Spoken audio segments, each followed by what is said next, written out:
መፈንቅለ መንግስት ሲያደርጉ አሁን ታደሰ ወረደ ለስም ነው የተጠቀሙበት ከላይ ነው ያለው ማን ነው አረፋ ነው ብሎ የነበረው አረፋ በዩ ከላይ ነው እንጂ እሱ ብዙም ከስር ያለ ሰው አይደለም ምክንያቱም እቅዳቸው እንዴት ነበር መሰለሽ የፕሪቶሪያ ስምምነት ሲፈረም እንደ አደገኛ ያዩዋቸው ሰዎች አሉ ABCD ብለው አስቀምጠዋል ፕላን A እነ ጻርቃንን ከዛ ነገታቸውን ከዛ በኋላ ታደሰን ማስወገድ ነው ያለው እቅድ ማለት ከዛ በኋላ እነዚህ ሁሉ ከተወገዱ በጽምዶ አማካኝነት ከኢሳያስ ጋር አንድ ፓርቲ አንድ ፖፖላ ይቀመጣሉ ከዛ በኋላ ማንን እንደሚያስወግድ ደግሞ ፕላን አላቸው ይሄ ሁሉ ሲሆን የትግራይ ህዝብ መከራውን ያያየ ማለት ነው እነዚህ አፋር ላይ ያለው የሐራ መሬት ወይም የነጻ መሬት ታጣቂዎች ነን ብለው ራሳቸውን የለዩትና አርሚ 15 ያው ይታወቃል ከራሱ ከታጣቂ ኃይሉ ይወጣ ነው እነዚህኛዎቹ ስኬት ይወጡ ከዚሁ ከታጣቂ ኃይል ይወጡ ናቸው በነገራችን ላይ ፕሪቶሪያ ሲፈረም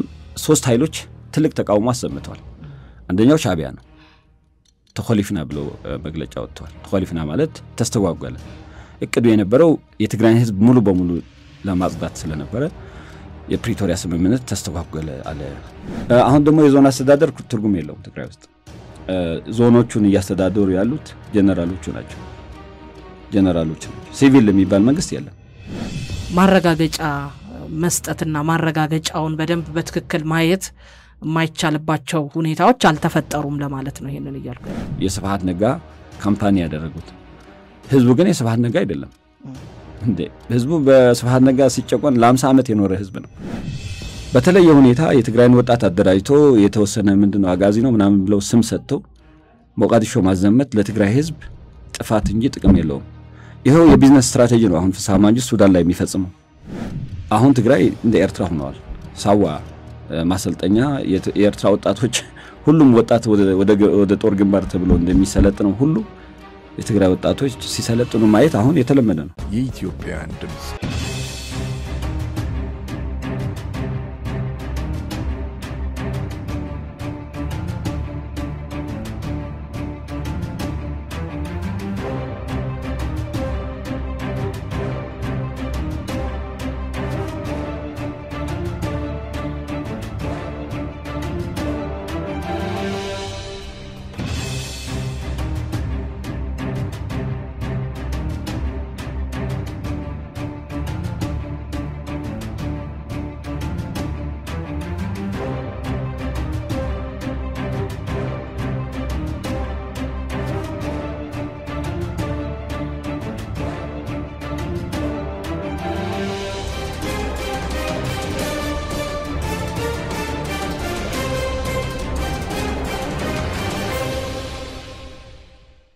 ሰላም ለእናንተ ይሁን ውድ ቤተሰቦቻችን እንደምን ሰነበታችሁ ሳምንታዊው አሃዱ መድረክ ፕሮግራም ተጀምሯል ሊዲያ አበበ አሃዱ መድረክን አዘጋጅቼ ያቀርባለሁ በቴክኒኩ ነጻነት ኪዳኔ አብራኛለች የካሜራ ባለሙያ እንደዚሁ እለቱን የሚያስፈጽሙ ባልደረቦቼ በጋራ በመሆን አሃዱ መድረክን እንድትከታተሉን ጋብዛችኋለን በ7545 አጭር የጽሁፍ መልእክት መላክ እንደዚሁ በቀጥታ የስልክ መስመር ደግሞ በማሳተፍበት ሰዓት በ0940000002 እና 03 መጨረሻውን 07 በማድረግ ገብታችሁ በሚነሳው ርዕሰ ጉዳይ ላይ ሐሳብና አስተያየት ጥያቄም መስጠት ትችላላችሁ በአንድ ወቅታዊ ርዕሰ ጉዳይ ላይ እዚህ ስቱዲዮ በቀጥታ ስርጭት ውይይት አደርጋለሁ እንግዳም አሉኝ በትግራይ አካባቢ የተከሰተ ያሉትን የፖለቲካ ውጣውረዶች የህዝብ ጥያቄ እንደዚሁ የታጠቁ ኃይሎች ደግሞ ያቀርቧቸው ያሏቸውን ጥያቄዎችና የመብት በተለይ ጥያቄዎቹ የመብት ጥያቄዎች ናቸውና እነሱን እንመለከታለን በክልሉ እንግዲህ ሰላምና መረጋጋት ይመጣ ዘንድ የፕሪቶሪያው የሰላም ስምምነት ከተፈረመ በኋላ ሁለተኛው የጊዜ አስተዳደር ተሹሞ እስካሁን መዝለቃቸው ይታወቃል ሌተናል ጀነራል ታደሰ ወረደ አቶ ጌታቸው ረዳ ደግሞ በክልሉ አስቻይ ሁኔታ አልገጠመኝም ከፓርቲያቸው ቀድመው ሲያገለግሉበት ከነበረው ፓርቲያቸው ማለት ነው ከህዋት በኩልም ትንኮሳዎችና የተለያዩ ችግሮች አጋጥሞኛል ብለው ከስልጣን ከለቀቁ በኋላ አሁን ያሉት ጊዜ አስተዳደርም ጥያቄዎች ምላሽ ሰጥተው እፎይታን የሚሰጥ ምላሽም አቅርበው ስላልታየ ከፊታችን ሰኞ ዕለት ጀምሮ እንግዲህ በትግራይ ክልል ዋና ከተማ መቀሌ የትግራይ ኃይል አባላት ለተቃውሞ አደባባይ በመውጣት ቅሬታቸውን ከማሰማት ባሻገር ለሰዓታት መንገድ ዘግተው እንደነበርም ይታወቃል። በክልሉ በተለያየ ሁኔታ ላይ ያሉ ተፈናቃዮችም ይህን ጥያቄ ይጋሩታል። የሌተናል ጀነራል ታደሰ ወረደ አስተዳደርም የህዝቡን ጥያቄ ምላሽ አልሰጠም፣ ተፈናቃዮችንም ወደ ቦታቸው አልመለሰም፣ ቀደም ብለው አልተሰሩም የተባሉ ስራዎችንም ደግሞ ሲያርምና ምላሽ ሲሰጥ አልታየም የሚሉ ወቀሳዎችም በሌላ ወገን የሚደመጡ ናቸው። ይህ እንዳለም ደግሞ እንግዲህ ባለፈው ዓመት የተቋቋመው ስምረት ፓርቲ እንዳለ ሆኖ ከህወሓት ወገን ያፈነገጡና የወጡ አባላት የመሰረቱት ስምረት የሚባለው ፓርቲ እንዳለ ሆኖ ሌላ ደግሞ ፓርቲ እንደዚሁ በክልሉ ተመስርቷል። ይህ ፓርቲ መስከረም 10 ቀን የምስረታ ጉባኤውንም አካሂዷል። የፓርቲው አመራሮችም በዞን አስተዳደርነት የነበሩና ከዞን አስተዳደርነት በአቶ ጌታቸው ረዳ ዘመንም ደግሞ ሲያገለግሉ የቆዩ እንደነበሩ ይታወቃል። እነሱም ፓርቲ መስርተው በህወሓት በኩል ያለውን ችግርና በሌላ አካላት በኩል ይታያል ወይም ደግሞ ከፌደራል መንግስቱ በኩል ትኩረት አልተሰጠም የሚባሉ ጉዳዮችን ሊታገሉ እንዳሰቡም አንስተዋል። በሌላ በኩል የኢትዮጵያ ውጭ ጉዳይ ሚኒስቴር ለመንግስታቱ ድርጅት በጻፈው ደብዳቤም የኤርትራ መንግስትና ህዝባዊ ወያኔ ሓርነት ትግራይ ጽምዶ በሚል ጥምረት ኢትዮጵያ ላይ ጦርነት ለመክፈት እየሰሩ ነው ሲል ከሷል። ኤርትራና ህወሓት ደግሞ ጦርነት ለማወጅ በጥምረት እየሰሩ ነው የሚለውን ክስም አስተባብሏል። ይሄ ጉዳይ እንግዲህ በትግራይ ክልል በኩልና በትግራይ ፖለቲካ ዙሪያ የሚነሳ ጉዳይ ነው። እነዚህንና ሌሎች ተያያዥ ጉዳዮችን በማስመልከት የዛሬ ውይይታችንን እናደርጋለን። ይህንን ውይይት ሳደርግ ደግሞ አቶ ክብሮም በርሄ የባይቶና ፓርቲ ፕሬዝዳንት እዚህ ስቱዲዮ ተገኝተዋል። በቀጥታ በክልሉ የፖለቲካ ፓርቲነት ተመዝግበው እየተንቀሳቀሱ ያሉ ለትግራይ ህዝብና ደግሞ በትግራይ ፖለቲካ ዙሪያ ደግሞ ሐሳብና አስተያየታቸውን የሚሰጡ ፖለቲከኛ ናቸው። ይህ ጉዳይ ስለሚመለከታቸው በክልሉ ያለው ጉዳይ እንዴት ያለ ነው፣ እንዴት ነው መፍታት ያለብን የሚለው ላይ ቆይታ እናደርጋለን። አቶ ክብሮም ጥሬና ክብሮ ስለተገኙ አመሰግናለሁ። ሊዲያ ሰፋ ያለ መግቢያ አድርጌያለሁ። እንግዲህ ዋና ጉዳዮቹን አንስቻለሁ። እንግዲህ አቶ ክብሮም ከቅርቡ ልጀምር። ለተሰኞ ጥቅምት 3 ላይ በትግራይ ክልል ዋና ከተማ መቀሌ ላይ የትግራይ ኃይል አባላት ለተቃውሞ ወጥተዋል፣ መንገድ ዘግተዋል። የፕሬዝዳንት ጽህፈት ቤት አካባቢም ደግሞ ጥያቄያቸውን ሲያሰሙ ነበረ። የሰራዊቱ አባላት ምላሽ የሚፈልጉ ጥያቄዎች ያቀረቡት ለክልሉ መስተዳደር ለጊዜያዊ አስተዳደሩ ማለት ነው ለሌተናል ጀነራል ታደሰ ወረደ ነው ወይም ለሳቸው ለሚመራው ጊዜያዊ አስተዳደር ነውና እንዴት አዩት? ይሄ ጉዳይ እንግዲህ ረጅም ጊዜ ሲብላላ የቆየ ነው። በክልሉ የፕሪቶሪያ የሰላም ስምምነት ተፈርሞ ሰላም ከመጣ ለሀገሪቷም ሰላም ከወረደ በኋላ ምላሽ ያልተሰጣቸው ወገን ከሚባሉት መካከል እነዚህ ታጣቂ ኃይሎች ናቸውና ወደ ማቆያ መግባት፣ ትጥቅ መፍታት፣ በተሐድሶ ኮሚሽኑ ታቅፈው ደግሞ የተሐድሶ ሂደት ውስጥ ማለፍ የሚባሉት ነገሮች ትልቁን ቦታ የሚይዙ ነበሩና እንዴት ነበር ሂደቱ ከሚለውን ጀምር። አመሰግናለሁ ሊዲያ፣ ብዙ ነገር አንስተሻል። አሁን ስናወራ በመነሻ ሁሉም ሰው ማወቅ ያለበት ከፕሪቶሪያ ስምምነት በኋላ ያለው የትግራይ ፖለቲካን መሰረት አድርገን ነው የምናወራው። ስለዚህ የፕሪቶሪያ ስምምነት መሰረት ነው ለሁሉም ነገር፣ እዚህም ለመገናኘት ማለት ነው። ካልሆነ ላንገናኝ የምንችል ነበር በነበረው መንገድ ማለት ነው። ስለዚህ ፕሪቶሪያ መሰረት አድርጌ ነው ነገሮችን እዚህ ለማንሳት ጥረት የማደርገው። እንዳልሽው የቲዲኤፍ ኃይሎች እንግዲህ የህዝብ ኃይል ነው። የቲዲኤፍ ኃይል ዝም ብሎ የባለሙያ አይደለም ማለት ሰው ወታደር ሲሆን በእድሜ በትምህርት በጤና ተመርምረው ነው አይደል? የቲዲኤፍ ግን የህዝብ ኃይል ነው። ህዝቡ ችግር ሲደርስበት፣ መሬቱ ሲወረር፣ ህዝቡ ሲጨፈጨፍ ህዝቤን አላስነካም ብሎ የወጣ ነው። ስለዚህ ይሄ ማለት ጤናም አላየም፣ የትምህርት ደረጃውም አላየም፣ የስራ ሁኔታውም የቤተሰብ ሁኔታም ሳይ ነው የወጣው። ይሄ ማለት የፖፑላር ፎርስ ነው፣ የህዝብ ኃይል ነው። ስለዚህ ራሱን ዲፌንድ ለማድረግ ራሱን ከጥቃት ለመከላከል ነው የወጣው። ስለዚህ ባህሪው ማወቅ ያስፈልጋል። ያ ማለት ምንድነው? ሐኪም የነበረ ሆስፒታሉን ዘግቶ፣ መምህር የነበረ ትምህርት ቤቱን ዘግቶ፣ ወላጅ የነበረ ቤተሰቡን ትቶ ነው ወደ በረሃ የወጣው። ስለዚህ ይህ ኃይል በውትድርና ሙያ ለመቆየት ፍላጎት ያለው አይደለም። ህዝቡን ለመከላከል ህዝቡን ለማዳን የወጣ ራሱን ለማዳን የወጣ ነው እንጂ ወታደር ለመሆን ፈልጎ የወጣ አይደለም በብዛት ማለት ነው።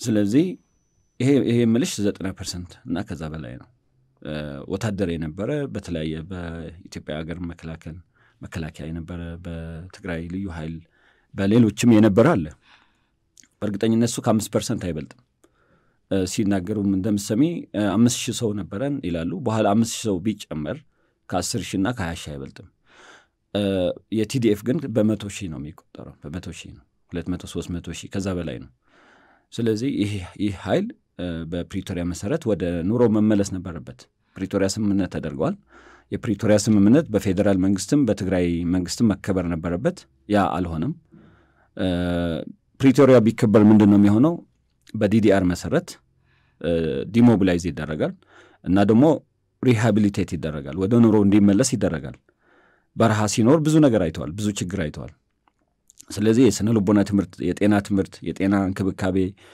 የኢኮኖሚ ድጋፍ ይደረግለታል ይህ እንዲሆን ደግሞ በመሰረታዊነት የዩኤን ስራ ነው የዩናይትድ ኔሽንስ ስራ ነው የሌሎች አገሮች የአሜሪካ የአውሮፓ እና የሌሎች ሀገሮች ድጋፍ የሚያስፈልገውና ድጋፍም አምጥተዋል እነሱ እንደግፋለን ብለዋል ምክንያቱም የፕሪቶሪያ ስምምነትም ያመጡት እነሱ ስለሆኑ ማለት ነው ስለዚህ ያ ሳይሆን ቀርቷል ያ ሳይሆን ለመቅረቱ ብዙ ሰው ተጠያቂ ነው አሁን ላነሳሽውና ዛሬ ላለው ሁኔታ ደግሞ የዛ ተቀጥያ ነው ትናንት ብቻ ሳይሆን ዛሬም ቀጥሏል ዛሬ አዲግራት ላይ አርሚ 15 የሚባል ከዚህም በፊት ተገንጥሎ የወጣ ነው አርሚ 15 ከእዝ ሰንሰለት ወጥቶ ኮርና ከኮር በላይ ብሎ ራሳቸውን ያው ሽማግሌዎቹ ማለት ነው ሽማግሌዎቹና የድሮ ህወሓት አባላት የነበሩት ወጣቱን ትቶ ከኮር በላይ ማለት ነው እንደዚህ ሲሉ እኔ መንግስቱ ኃይለማርያም የጻፈው መጽሐፍ ላይ ይታገሱ አንተነህ የጻፈው መጽሐፍ አለ በቅርቡ እሱ ምንድነው የሚለው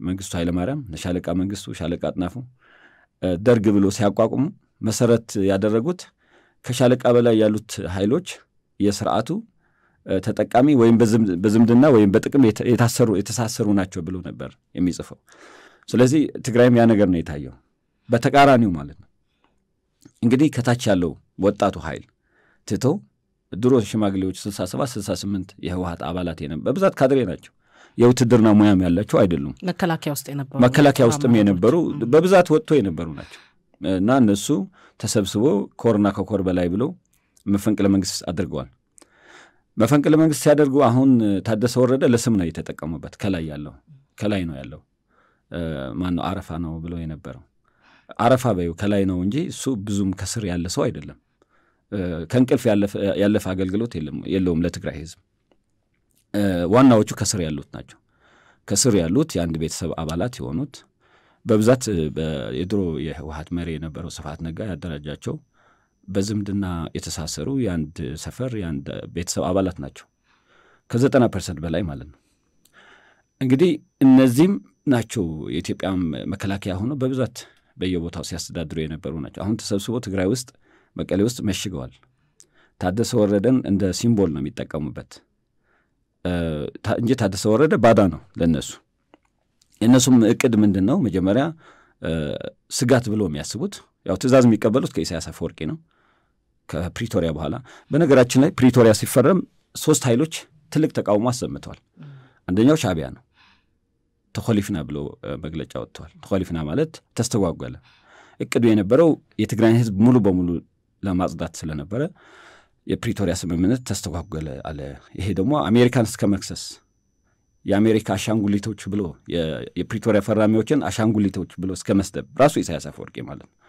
ደርሰዋል ስለዚህ አንደኛው ሻዕቢያ ነው ሁለተኛው ህወሓት ነው የህወሓት የመጀመሪያው መግለጫ ካየሽ ፕሪቶሪያን ተቃውሟል ምናልባት አይተሽው ይሆናል አይቼዋለሁ ሁለተኛው ላይ ማን እንደመከረው አላቅም ቀየረ ተቀብለናል እንደውም ፈራሚ ነን አሉ የኛ ነው ማለት የብቻችን ነው ማለት ጀመሩ ከዛ በኋላ ደግሞ ማንንም አያገባውም እኛ ነን ወደ ማለት ገቡ ሶስተኛው ፋኖ ነው እነዚህ 3 ኃይሎች የፕሪቶሪያ ስምምነት ተቃውሞ ብቻ ሳይሆን በድብቅ የጦር መሳሪያ የሌላ ግንባር የመፍጠር እንቅስቃሴ ከዛ በኋላ ነው የጀመሩት ስለዚህ አሁን የኢሳያስ ኃይሎች ናቸው ትግራይ ውስጥ ያሉት እነዚህ የስብሐት ነጋ ጀነራሎች የሱ ቤተሰቦች በቀጥታ ትእዛዝ የሚያገኙት ከፊሊጶስ ነው ከጀነራል ፊሊጶስ ነው ከኤርትራ ማለት ነው ቢሮም አላቸው ሰንዓፈ ኤርትራ ውስጥ ነው ቢሮአቸው በዛላምበሳ ሄደው እዛ ተመካክረው ነው የሚመጡት እንጂ መቀሌ ቢሮአቸው አይደለም ስለዚህ ትክክለኛ ቢሮዋቸው ሰንዓፈ ነው። እዛ ተሰባስበው ትእዛዝም የሚቀበሉት ከዛ ነው። ከኢትዮጵያ መንግስት ተቆራርጧል ቆይቷል። ከዛች ከፕሪቶሪያ በኋላ ከዛም በፊት ያው ጦርነት ነው የነበረው። የተወሰኑት እነ ጌታቸው ረዳ እነ ጻድቃን እነ ሌሎቹም በፕሪቶሪያ መሰረት መሄድ አለብን የሚሉ ናቸው። ፈራሚዎቹም እነሱ ናቸው። ጌታቸው ዋና ነው፣ ጻድቃን ምክትል ነው፣ ሌሎችም እዛ ውስጥ ያሉት ማለት ነው። አሁን ብዙ ፈራሚዎች የሉም፣ ተባረዋል። የፕሪቶሪያው ፈራሚዎች የሉም። ለምን ፕሪቶሪያ ተፈረመ የሚሉት ደግሞ ራሳቸውን በተለያየ ስም እየጠሩ ትግራይ ውስጥ ተሰባስበዋል። አሁን የነዚህ ኃይሎች ዋና ስራ ፕሪቶሪያ እንዲፈጸም አይደለም። ይሄ ታጣቂ ይሄ የቲዲኤፍ ኃይል ይህ የህዝብ ኃይል ወደ ቤቱ እንዲመለስ ወደ ኑሮው እንዲመለስ ብር እንዲሰጠው አይደለም ይፈልጉት። በዲዲአር መሰረት ብር ይወስዳሉ። ከዛ ብሩን ለወጣቱ ሳይሆን መሳሪያ ነው የሚገዙበት። ከሱዳን መሳሪያ ይገዛሉ፣ ያከማቻሉ። ከኤርትራ የጦር ልምምድ ያገኛሉ፣ የጦርነት እቅድ ያወጣሉ። ስለዚህ ለሌላ ጦርነት ነው እየተዘጋጀ ያሉት። ይህ ደግሞ የትግራይ ህዝብ ፍላጎት አይደለም፣ የኛም ፍላጎት አይደለም። ማንንም ስለማይጠቅም ማለት ነው። ጦርነት እንግዲህ አይተሽው ትክክል ካልሆነ እንደገና መደገም አለበት የሚባል ነገር አይደለም። ስለዚህ በጣም አስከፊ የሆነ የጦርነት ታሪክ ነው ያለን። ያለፈውም ጦርነት የ2 ዓመት ጦርነት ምትዩ አይደለም ወይ የ3 የ4 አይደለም፣ የ40 ዓመት ነው። ያለ እረፍት ቀንና ሌሊት የተደረገ ጦርነት ነው። በብዙ በሚሊዮን ደረጃ ሰው የጠፋ በሚሊዮን ማለት አስቢ። እንደዚህ አይነት ጦርነት በቅርቡ አልተደረገም። ስለዚህ እንደ ዝም ብሎ አይደለም፣ ሌላ ቦታ እንደሚደረገው አይደለም፣ ሌላ ቦታ እንደምንሰማው አይደለም። ይሄ ኮንቬንሽናል ነው፣ የጉሬላም አይደለም። ምሽግ ተይዞ ብዙ ወጣቶች የጠፉበት ብዙ ቤተሰብ ያጣንበት ነው። ይሄ እንዲደገም አንፈልግም። ዓለምም ይሄ እንዲደገም ስለማይፈልግ ነው የፕሪቶሪያ ስምምነት ብሎ የመጣ። ስለዚህ የፕሪቶሪያ ስምምነት ምንም እንኳን ትንሽ ቢሆን እንዲከበር ነው የምንፈልገው። እንዲከበር ማለት ምን ማለት ነው? የፌዴራል መንግስት እንዲከበር ስልጣኑ የፌዴራል መንግስት ነው። ፌዴራል መንግስት ይህንን ማስከበር አለበት። ትግራይም ያሉ ኃይሎች እኛን ጨምረው ይህንን ማክበር አለብን። አክብረን ነው እኛ እየተንቀሳቀስን ነው። እኛ በጦርነቱ ጊዜ ተሰርዘን ነበረ እንደ ህወሓት። ያው በጸባይ ተመልሰን በህግ መሰረት ነው ወደ ህጋዊነት የመጣ ነው እንጂ እኛን የሚደግፉ ወጣቶች ጠርተን ባካችሁ ጠመንጃ አንሱና የእኛን ፓርቲ እውቅና መልሱልን አላልንም። ህዝብም አልሰማም። የህወሓት ሲሆን ለምን ነው ህዝብ የትግራይ ህዝብ ተነስቶ የነሱን እውቅና የሚመልሰው ጦርነት የሚያነሳው? አይሆንም።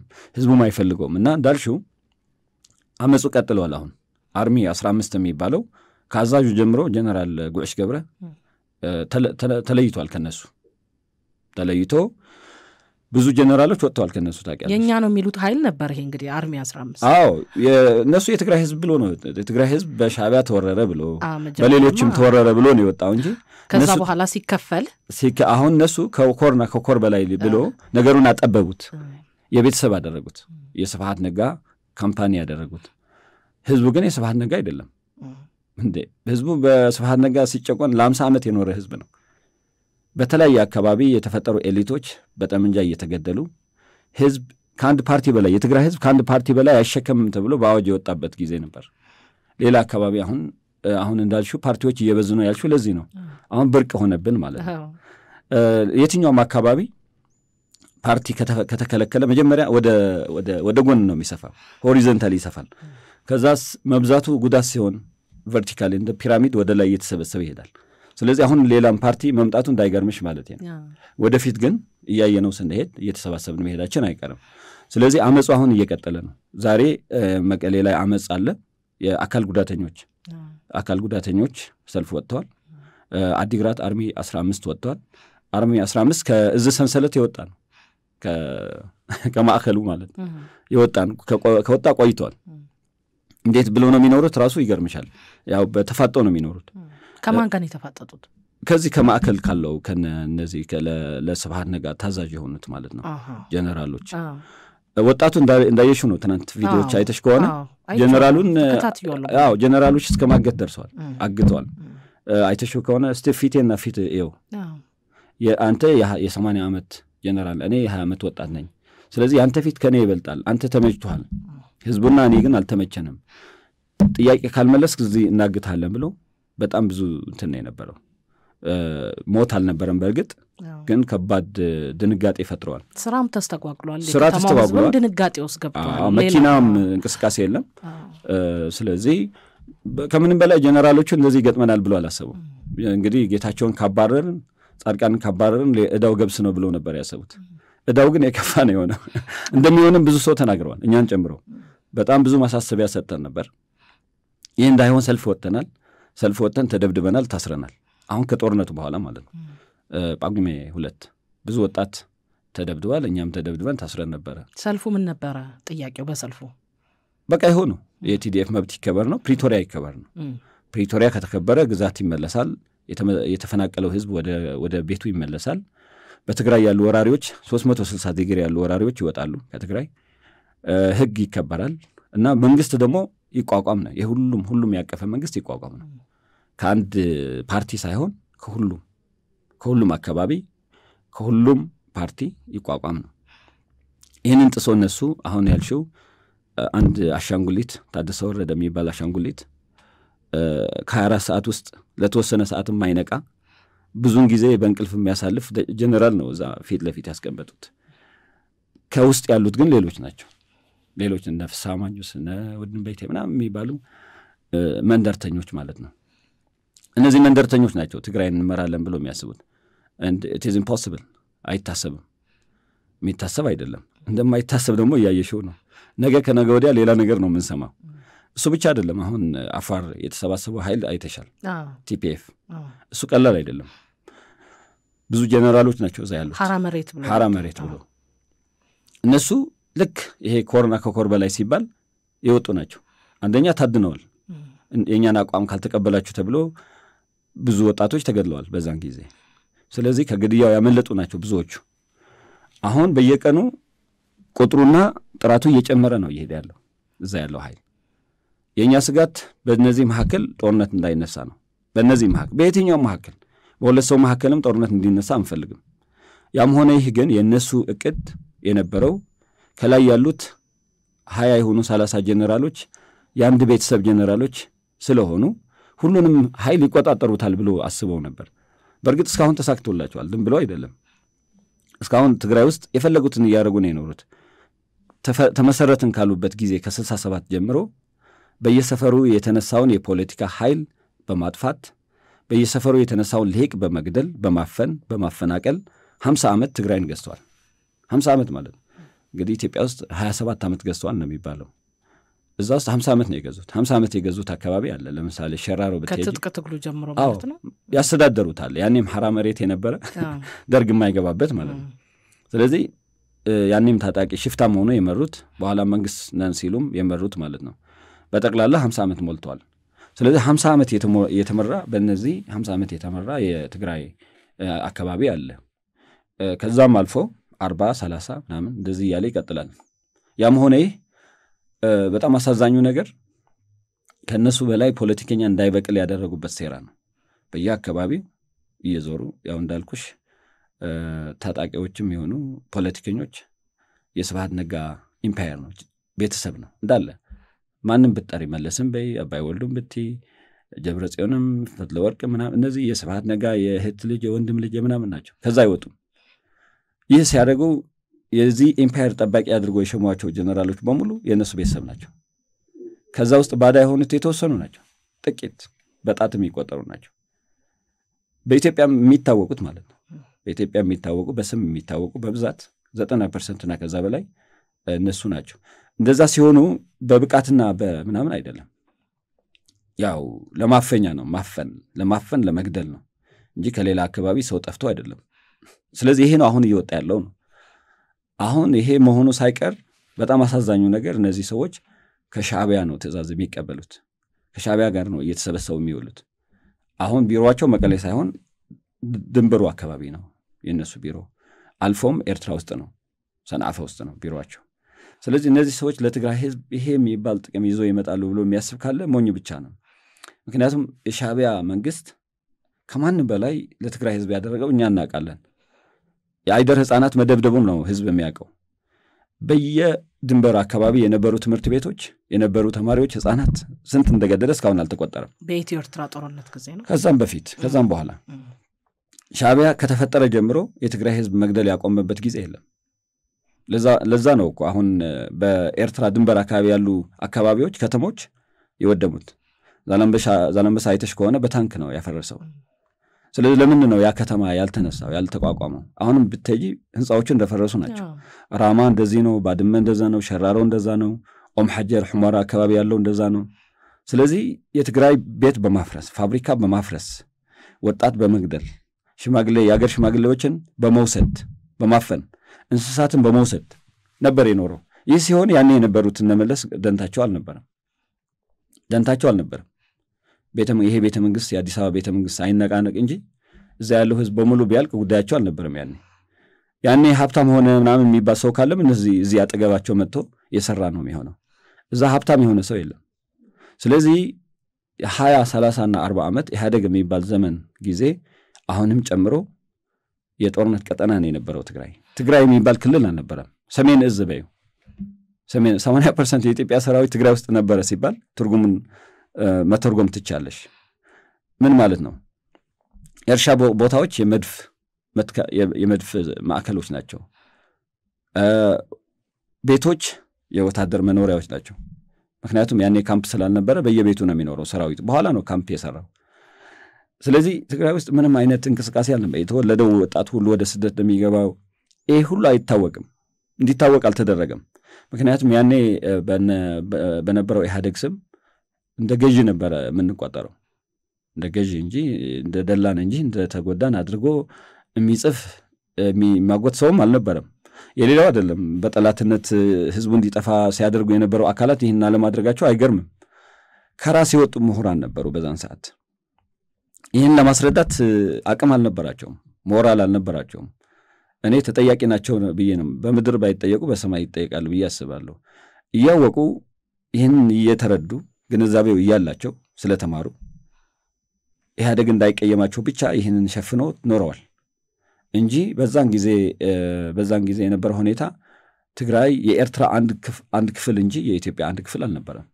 ኢህአዴግ ስልጣኔ ያመጣን ምንድነው እድገት ምናምን ደብል ዲጂት ምናምን በሚሉበት ሰዓት በሚመጻደቁበት ሰዓት ራሱ አልነበረም። እዛ በተለይ ድንበር አካባቢ ያሉ ማለት ነው። ምናልባት መቀሌ ምናምን አካባቢ ትንሽ ነበረ ብለን ልናስብ እንችላለን። እዛ ውጭ የነበረው የሰሜን ዕዝ ካምፕ ነው።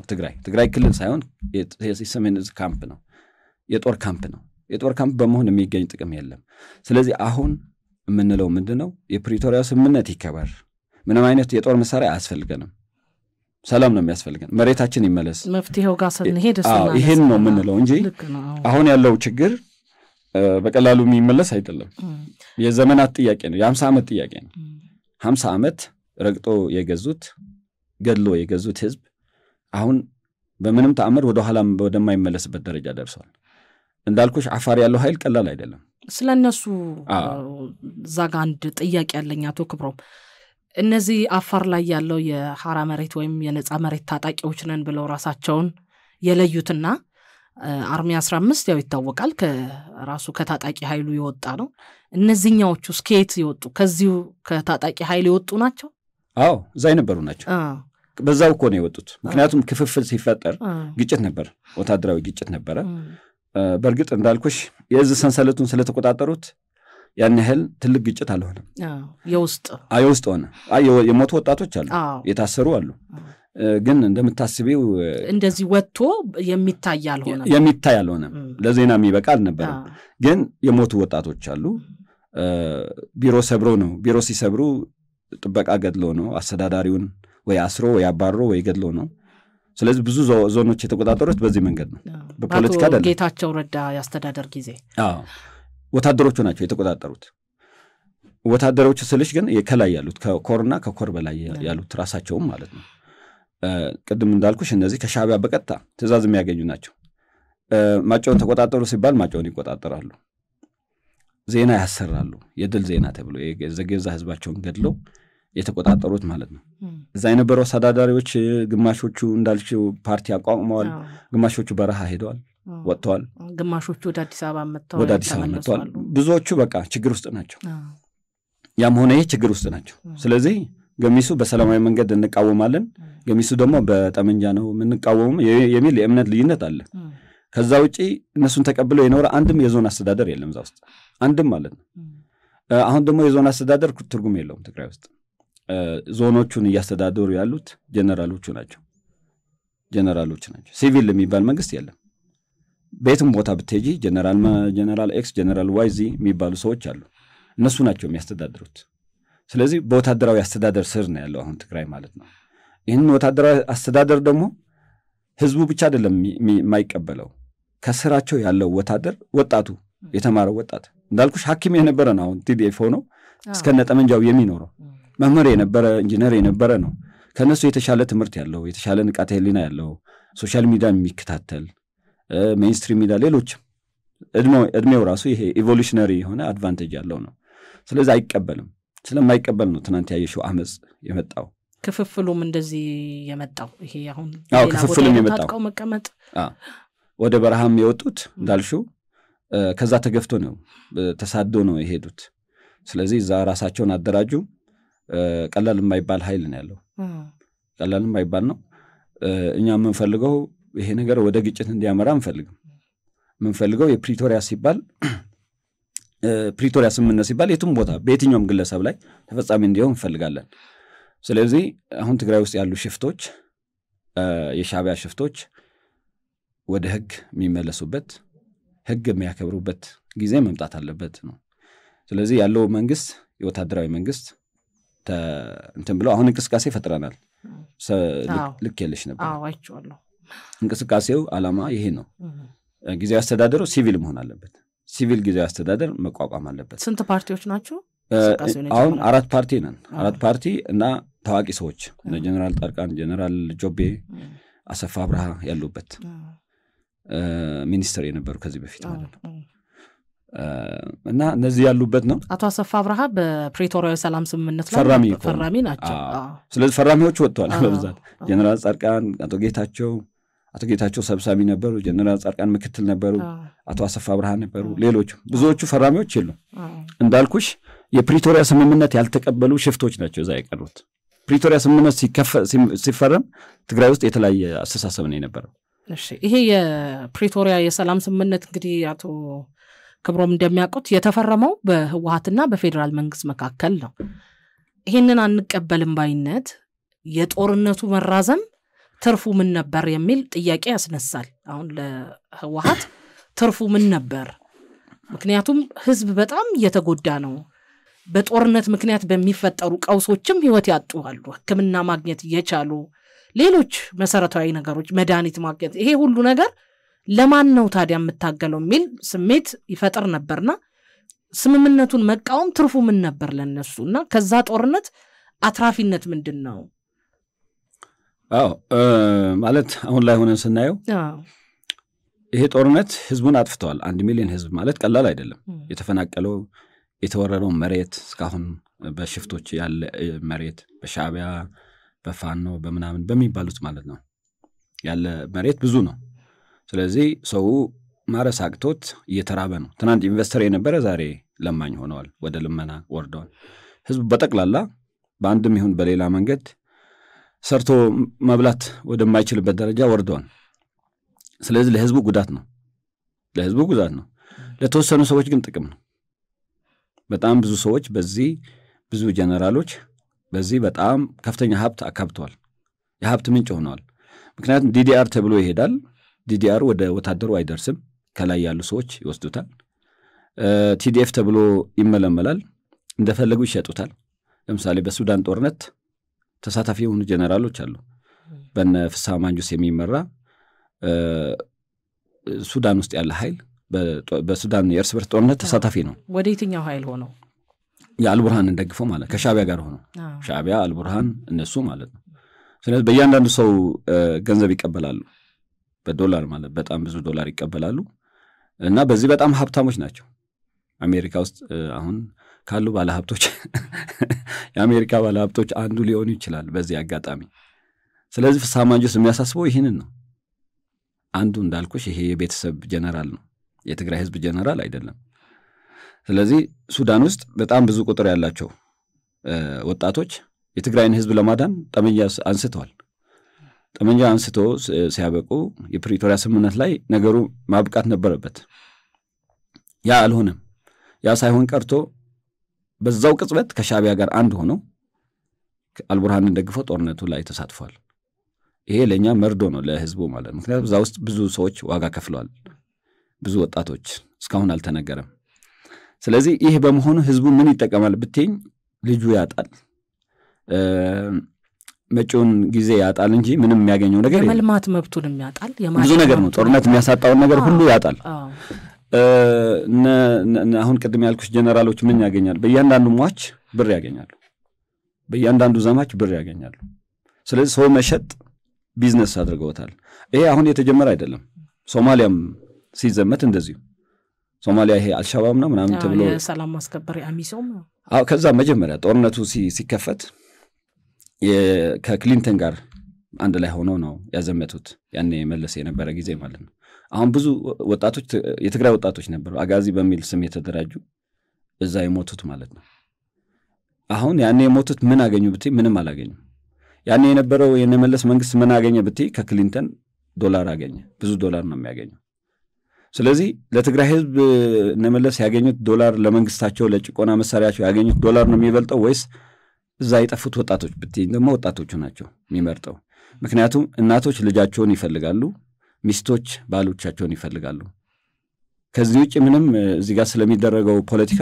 የሚገባቸው ነገር ሊኖር አይችልም ስለዚህ ያኔም አይነሳም የሚገርምሽ ነገር ያኔ የአሜሪካ ወታደሮች ሞቃዲሾ ገብቶ ሳይሳካላቸው ቀርቶ አሜሪካኖች ሰልፍ ስለወጡ ዲሞክራሲ ስላለ የአሜሪካ ወታደር በቀጥታ ወጣ ተዋርዶ ወጣ በመኪና ተጎትቶ ማለት ነው ያንን ለመተካት ነው እንግዲህ የትግራይ ወጣት ሞቃዲሾ የገባ ሌላ ምንም ምክንያት የለውም ሌላ ምንም ማለት ምክንያቱም ትግራይ በሞቃዲሾ በኩል አይደለም የሚገኘው ኦኬ ይሄ ነገር ለሁሉም ኢትዮጵያዊ ስጋት ነው ከተባለ ሁሉም ክልል የድርሻውን ማዋጣት ይችላል እሱ ላይ ችግር የለብኝም በተለየ ሁኔታ የትግራይን ወጣት አደራጅቶ የተወሰነ ምንድነው አጋዚ ነው ምናምን ብለው ስም ሰጥተው ሞቃዲሾ ማዘመት ለትግራይ ህዝብ ጥፋት እንጂ ጥቅም የለውም ይሄው የቢዝነስ ስትራቴጂ ነው አሁን ፍስሐ ማንጁስ ሱዳን ላይ የሚፈጽመው ለትግራይ ህዝብ ጥቅም ብሎ ተወክቶ ወደ ሱዳን የወጣውን ወጣት አሰባስበው ሱዳን ላይ ያዘመቱት ነው ብዙ ወጣቶች ሞተዋል ቪዲዮ አለ በጣም አሰቃቂ የሆነ እዛ ሲዋጉ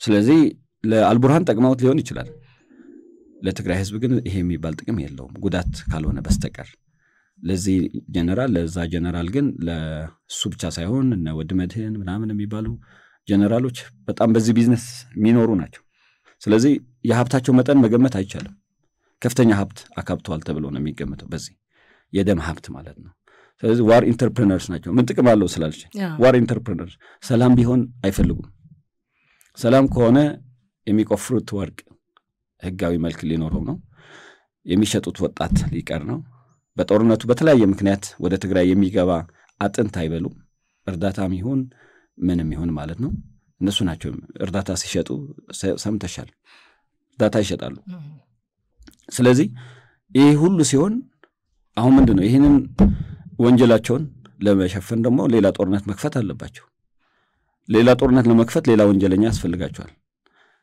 እንግዲህ ከኢሳያስ በላይ ወንጀለኛ ደግሞ የለም እዛ ስለዚህ ፌደራል መንግስቱ ለተባበሩት መንግስታት ድርጅት ያቀረበው ይሄ ሶስት ኃይሎች ጥምረት ፈጥረው ሊወጉኝ ነው የሚለው ቅሬታ ወይም የቀረበው አቤቱታ ትክክል ነው ብለው ነው እርሱ እንግዲህ ቀድሞም ሲነግሩን ነበረ ሰንአፌ ላይ ቢሮም አላቸው ብለዋል ግንኙነታቸውን ደግሞ በተለያየ መልኩ ያያየን ነው በተለይ ከኤርትራ ጋር የሚያደርጓቸው ምልልሶች ጀነራል ጻድቃንም በቅርቡ በአንድ ሚዲያ ላይ ቀርበው ይሄንን ሲያረጋግጡ ነበረ ቀደም ባለው ጊዜም አቶ ጌታቸው ረዳም ይናገራሉ ብዙዎችም የትግራይ ፖለቲካ ላይ ሐሳብ የሚሰነዝሩ ይመለከተናል ብለው የሚሰሩ አካላት ሁሉ ይሄንን ይላሉ ማረጋገጫ መስጠትና ማረጋገጫውን በደንብ በትክክል ማየት የማይቻልባቸው ሁኔታዎች አልተፈጠሩም ለማለት ነው ይሄንን እያልኩ ያለው አሁን ስለ ትግራይ ችግር ስናወራ አንዱ ችግር የፌደራል መንግስት ችግር ነው ፌደራል መንግስት የፕሪቶሪያ ስምምነት እንዲፈጸም ፍላጎት አለው ማለት አይቻልም ምክንያቱም አሁን በሌሎች ኃይሎች የተያዙ ግዛቶች የማስመለስ ከሌሎች ሰላም ፈላጊ አሁን ፕሪቶሪያ ከሚቀበሉ ወገኖች ሆኖ መስራት ሲገባው ብዙ ያልሰራቸው ስራዎች አሉ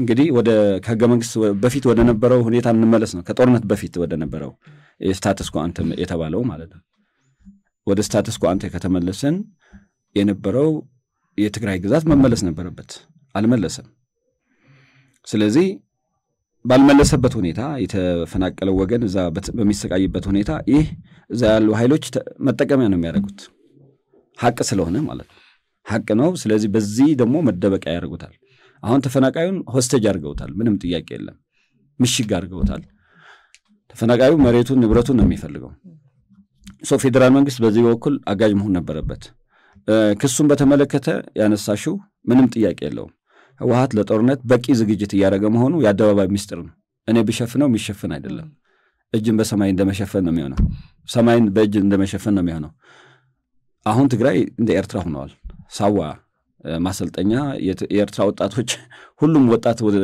ወደ ጦር ግንባር ተብሎ እንደሚሰለጥነው ሁሉ የትግራይ ወጣቶች ሲሰለጥኑ ማየት አሁን የተለመደ ነው በየዩቲዩብ ስልጣን አለ በዚህ በኩል በየዩቲዩብ ታጥቆ የታገለው ህዝብ ጥያቄ ያቀረበ ወጣት ሳይፈልግ ማለት ሳይፈልግ አላማም ሳይኖረው ድሮኮ ሲወጣ ማንንም አልጠየቀም አሁን ግን ደግሞ ሳይፈልግ እየሰለጠነ ነው አስገዳጅ አፈሳ እንደዛ አይነት ቤቶች ካምፕ አድርገውታል ትምህርት ቤቶች እንግዲህ ድሮ ይሄ ጠላቶች ብለን የምናስባቸው ሲያደርጉት የለም አሁን ከዛ በላይ ነው እየሄድ ያሉት እነሱ ትምህርት ቤት የለም አሁን ትምህርት ቤቶች የነሱ የጦር ካምፕ ነው ለምን ዓላማ ነው የጦር ካምፕ ያደረጉት ብቲ መልስ የለም ምን ሊያስፈጽሙ ነው ምንም መልስ የለም ከማን ጋር ተነጋግረው ነው ምንም መልስ የለም ስለዚህ የነሱ የጦርነት አድቬንቸር ለማስፈጸም ነው እየተሰባሰቡ ያሉት ማለት ከምንም በላይ ፌደራል መንግስትም ሊያሳስበው የሚገባ መግለጫ ቢያወጣበትም ትክክል ነው በየማምነው ከኤርትራ ጋር ያላቸው ግንኙነት ነው ኦፊሻል ነው ይሄ ደግሞ እዚህ ጋር ነው የተናገርኩት አይደለም ጽብ ነው የሚባል በትግርኛ ካየሽው ጥምራት የሚለው yes ኤርትራ ሄደዋል ኤርትራ አስመራ ድረስ ሄደዋል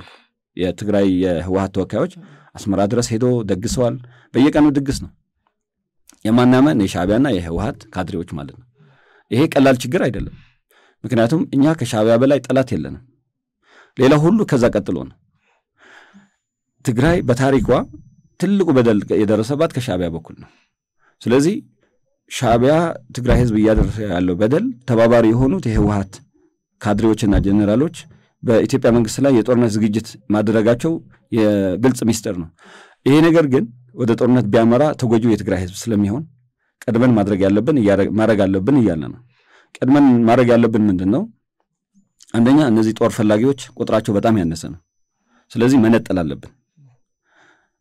አለብን ለመነጠል ደግሞ ከህዝቡ ጋር መስራት አለብን ከህዝቡ ጋር ለመስራት የፕሪቶሪያ ስምምነት ማክበር አለብን እነሱ ባያከብሩትም እንዲያከብሩት አይፈልጉም ቅድም ያልኩሽም ለዚህ ነው የፕሪቶሪያ ስምምነት በፌደራል መንግስቱና በተወሰኑ የትግራይ ህዝብ ወኪሎች በአቶ ጌታቸው በጀነራል ጻድቃን የመሳሰሉ ንቃተ ህሊና ያላቸው ዓለም አቀፍ ህግን የሚያውቁ ዓለም አቀፍ ማህበረሰብን ከዓለም አቀፍ ማህበረሰብ ጋር ግንኙነት ያላቸው ሰዎች የፈረሙት ነው ስሙ ከህወሓት ጋር ቢባልም ህወሓት አልተቀበለውም የመጀመሪያው መግለጫው ማየት ትቻለሽ ያልተቀበለው ለምንድነው በጦርነት መኖር ስለሚፈልግ ነው ከጦርነት ቢወጣ በሰላም መኖር አይችልም ስለዚህ አሁን የምለው ምንድነው የፌደራል መንግስት የፕሪቶሪያው ስምምነት አክባሪ መሆን አለበት የፕሪቶሪያ ስምምነት ሲያከብር የትግራይ ህዝብ ከፌደራል መንግስት ጎን ይቆማል በዚህ በፕሪቶሪያው ስፕሪት ማለት ነው ሌላ ነገር ትተን በፕሪቶሪያው መሰረት የትግራይ ህዝብ ከፌደራል መንግስት ጋር ቆሞ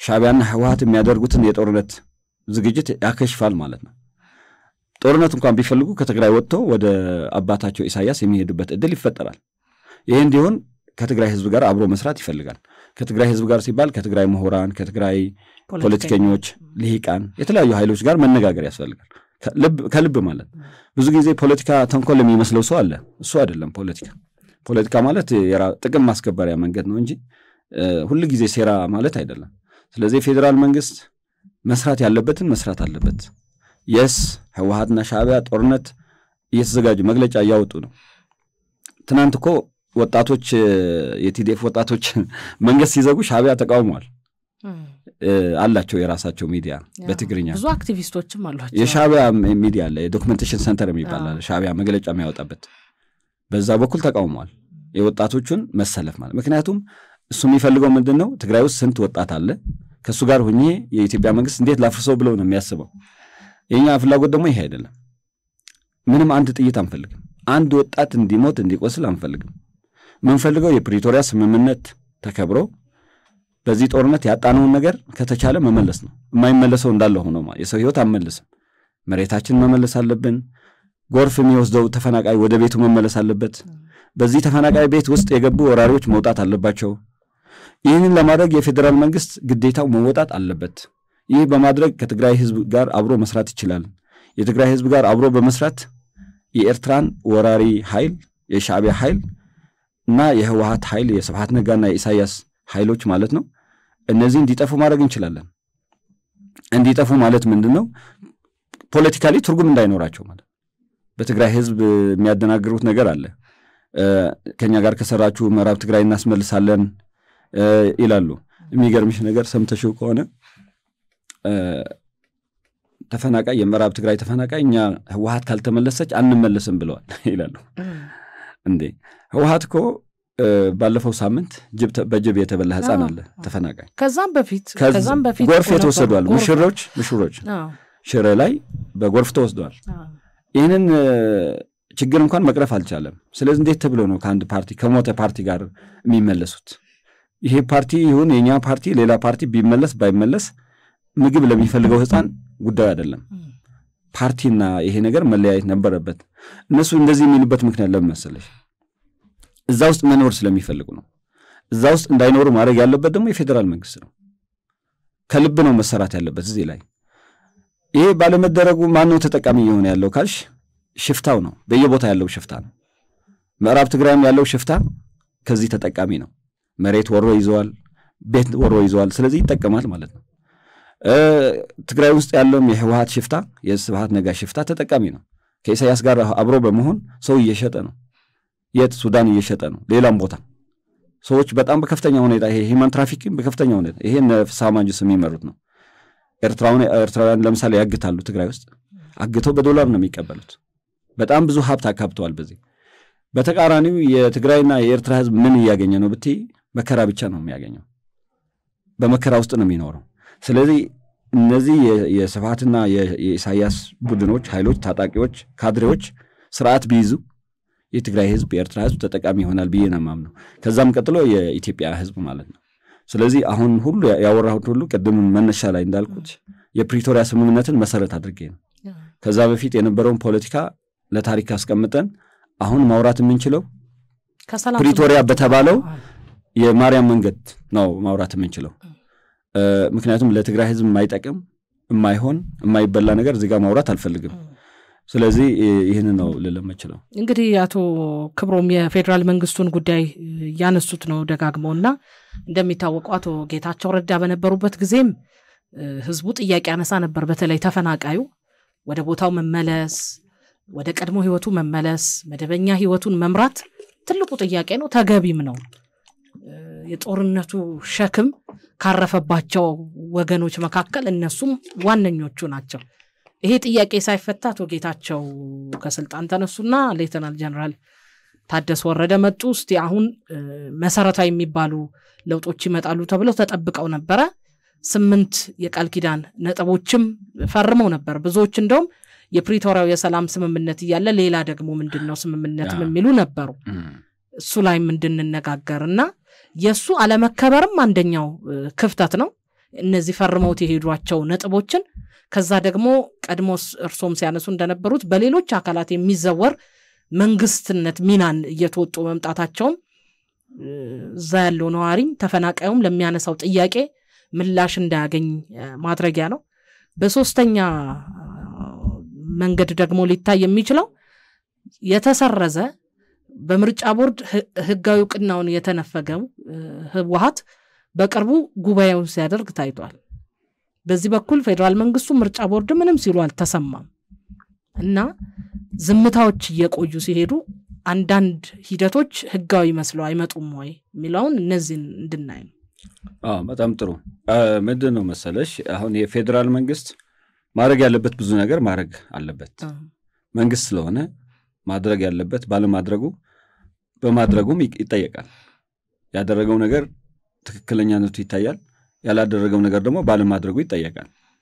ስለዚህ አለማድረግ እንደ ትክክለኛነት መወሰድ የለበትም። የፕሪቶሪያ ስምምነት እንዲፈጸም ከዓለም አቀፍ ማህበረሰብ ከአፍሪካ ህብረት ከዩኤን ከአሜሪካ መንግስት ከዩሮፒያን ዩኒየን እና ከሌሎችም ጋር ከኬንያ ከደቡብ አፍሪካ በግለሰብም በመንግስታትም ተሳታፊ ከሆኑት ጋር መስራት ያስፈልጋል የኢትዮጵያ መንግስት። ምክንያቱም ይህ እንዳይሆን የሚሰራው አሁን አንደኛው ይሄ ሁሉ ችግር ማስተርማይንድ የሚያደርገው ኢሳያስ ነው። ኢሳያስ አፈወርቂ ነው። ኢሳያስ ይህንን ፕሪቶሪያ ስምምነት እንዲፈጸም አይፈልግም በብዙ ምክንያት። መቀያየሞችም መጥቷል ከፌዴራል መንግስት ጋር የተባሉት እኮ ከዚህ ስምምነት። ሁለተኛ ደግሞ ወደ ራሱ ነገሩ ወደ ራሱ እንደሚመጣ ያውቃል። አሁን የኢትዮጵያ አጀንዳ እንደምታየው ነው። ቀይ ባህር አጀንዳ መጥቷል። ይሄ እንደሚመጣ ያውቃል። ስለዚህ ጦርነቶችን በሩቅ ማስቀረት የሚችልበት ስትራቴጂ ነው የሚከተለው። ይሄ እስከ መቼ ይዘልቃል፣ እስከ መቼ ስኬታማ ይሆናል እኔ እንጃ። እነመለስ በነበሩበት ሰዓት በተለያየ ምክንያት የእሱ ደጋፊ ነበሩ። የእሱ ደጋፊ ስለነበሩ ሌላ የኤርትራ ተወካይ ሆኖ ነው ሲሰሩ የነበሩት። የኢትዮጵያ ሰራዊት አስመራ ደርሶ ህዝቡን አፈናቅለው የኤርትራ ህዝብ ተፈናቅለዋል በጦርነቱ። ኢሳያስን ሳያፈናቅሉ ነው የተመለሱት። ህዝቡን አፈናቅለው ኢሳያስን ሳያፈናቅሉ ነው የተመለሱት። ከዚህ በላይ ባለውለታነት የለም። ኢሳያስም በጣም ቀብጦ ነው የኖረው በዛን ሰዓት። ቀብጦ ማለት ነው። አሁን ያለው ፍርሃት በዛን ጊዜ አልነበረው። እንግዲህ በዛን ጊዜ የኢትዮጵያ ሰራዊት ስላልነበረ አይደለም። በዛን ጊዜ የነበሩ መሪዎች በቀጥታ ይሁን በተዘዋዋሪ ከኢሳያስ ጋር እንትን ስላላቸው ጽምዶ ስላላቸው አሁን ጽምዶ የሚሉት ማለት ዝም ብሎ የመጣ አይደለም። በተለያየ አጋጣሚ የነበረ ነው። አሁን ያሉ መሪዎች እንደዛ አይደሉም ማለት ነው ለሱ። ስለዚህ አሁን የፍርሃቱ ደረጃ ታየዋለሽ። እና ምንድነው የፌደራል መንግስት ማድረግ ያለበትን ማድረግ ይችላል። የፌደራል መንግስት ትግራይ ውስጥ ካሉ ኃይሎች ጋር ግለሰቦች ጋር መስራት ይችላል። ምክንያቱም አሁን ትግራይ ውስጥ ይሄ ጦርነት እንዳይደገም ነው የሚፈልገው። ከዚህ መውጣት አልቻለም። አሁን ትግራይ ከልማት ተገለዋል።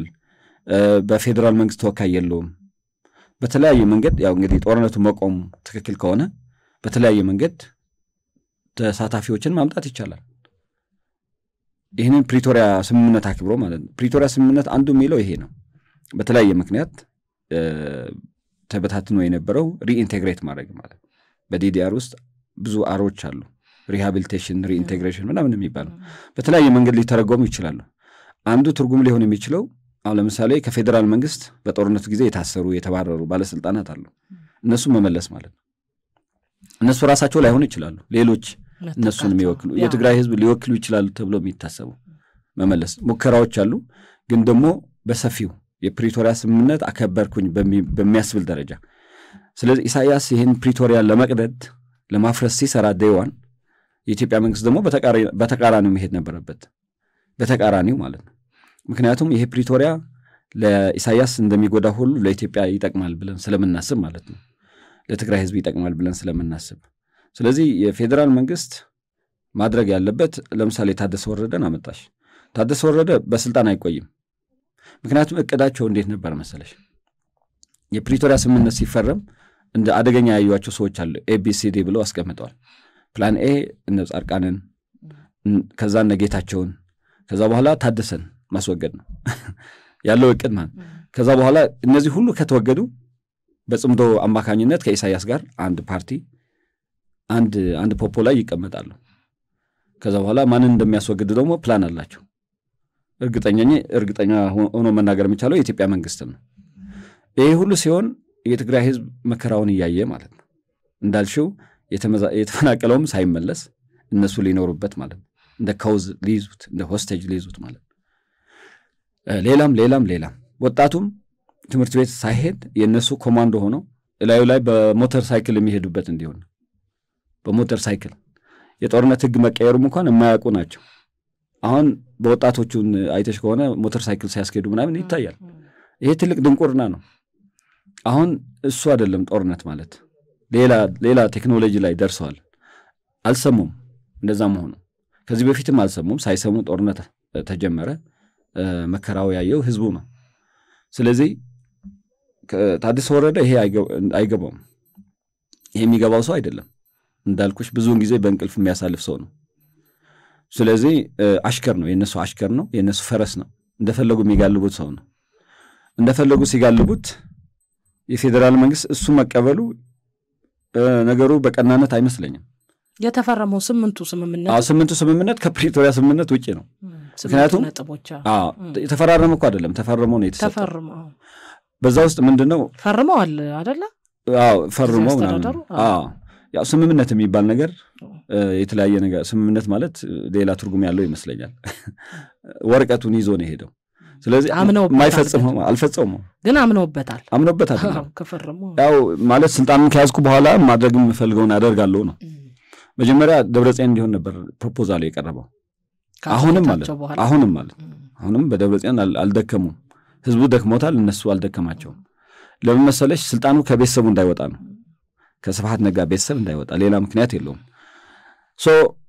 ታደሰ ይህን ወረቀት ሲወስድ መጀመሪያ ደብረጽዮን ብሎ ፕሮፖዝ አደረጉ ከዛ በኋላ አይ ይሄ ካልሆነ ታደሰ ተባለ በኢሜል ምናምንም ተብሎ ነበር ህዝብ ይምረጥ ተብሎ የኢሜል ምናምን ተብሎ እሱ ድራማ አልሄደም ስለዚህ ለታደሰ ተሰጠው ወረቀቱ ታደሰ ይሄ ሲወስድ ግን እንደማይፈጽመው ያውቃል ከ8ቱም ይሁን ከ9ኙ አንዱም አልፈጽመም ከዚህ ሁሉ አስፈጽመዋለሁ ብሎ ቃል የገባው ምንድነው ዲዲአር ነው አሁን በየቦታ ያሉ ጀነራሎችን በዲዲአር ስም ወደ ቤታቸው መልሳለሁ እነሱ ናቸው አሁን ወደ ቤቱ እየመለሱት ያሉት ሊመልሳቸው አይችልም ምክንያቱም ጥፍር የለውም ጥፍር ያለው ከነሱ ጋር ነው ምንድነው አንበሳና ጥንቸል አንበሳ አዩን ጥንቸል የሆነ ነገር አስባ ለአንበሳ ነግራው የአረቢያን ፌብል የሚባለው ላይ ከዛ በኋላ አንበሳ ተገርሞ እንዴ ጥንቸል እንደዚህ ታስባለች እንዴ ብሎ ግን በጣም ጥሩ ሐሳብ ነበር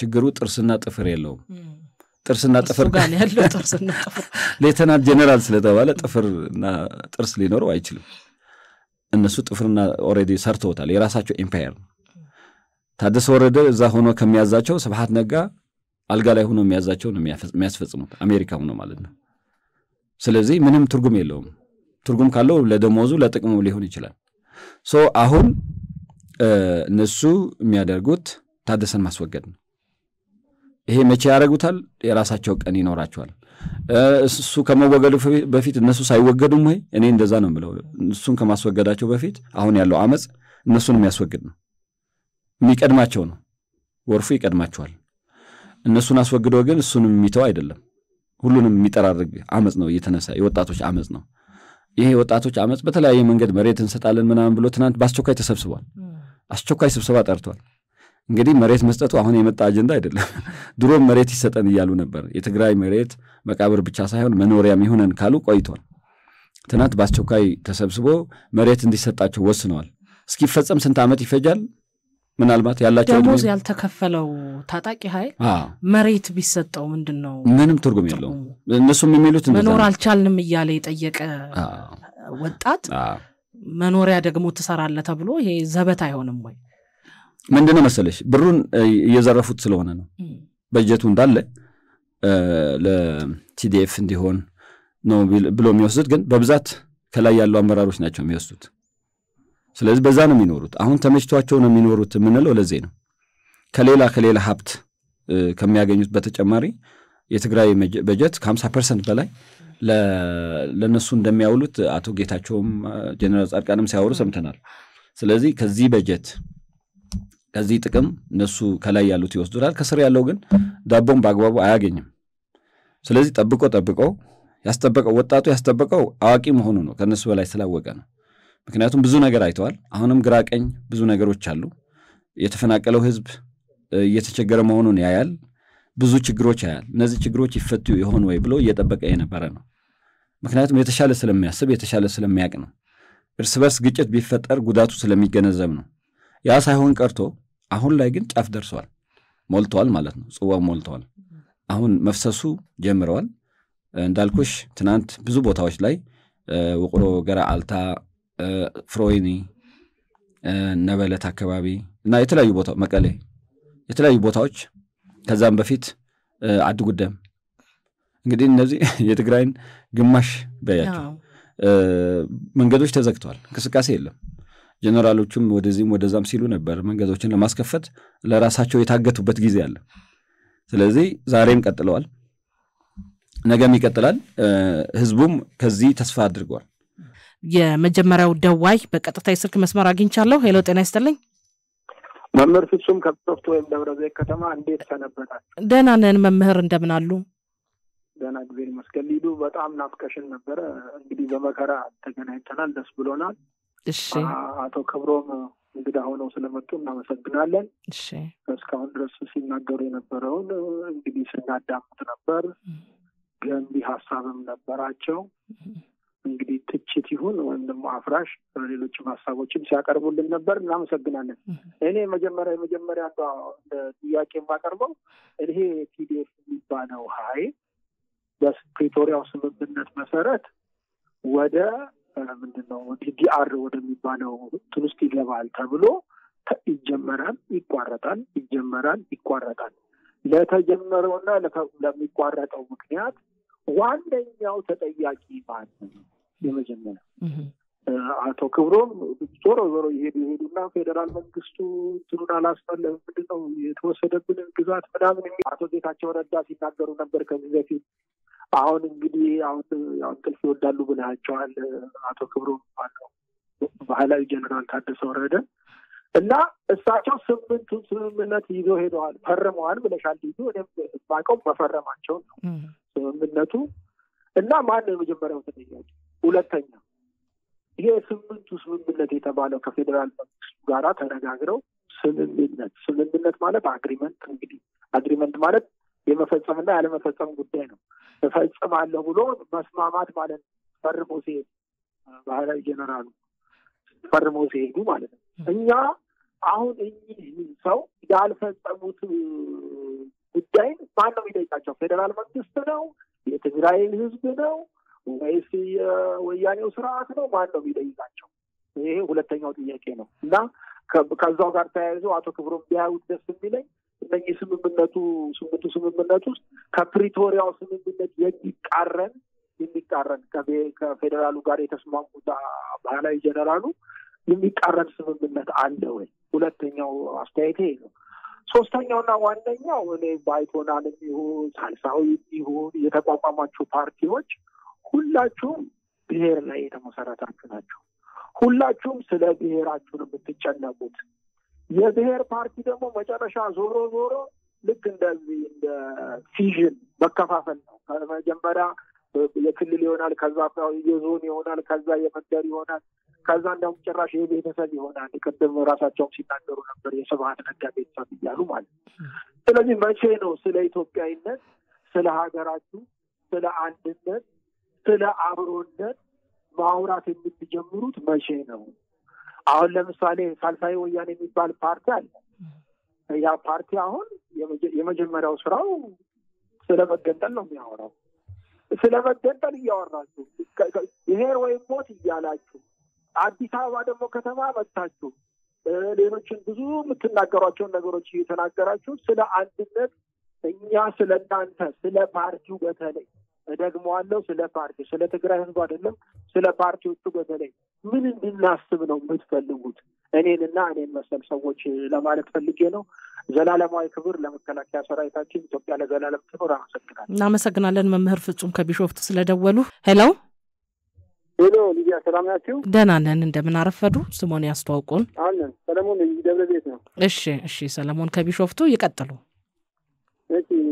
እንግዲህ ታጣቂዎች እንግዲህ ያው እናንተ እንዳየ ነው ያው የቀረቡት የመብት ጥያቄ ነው።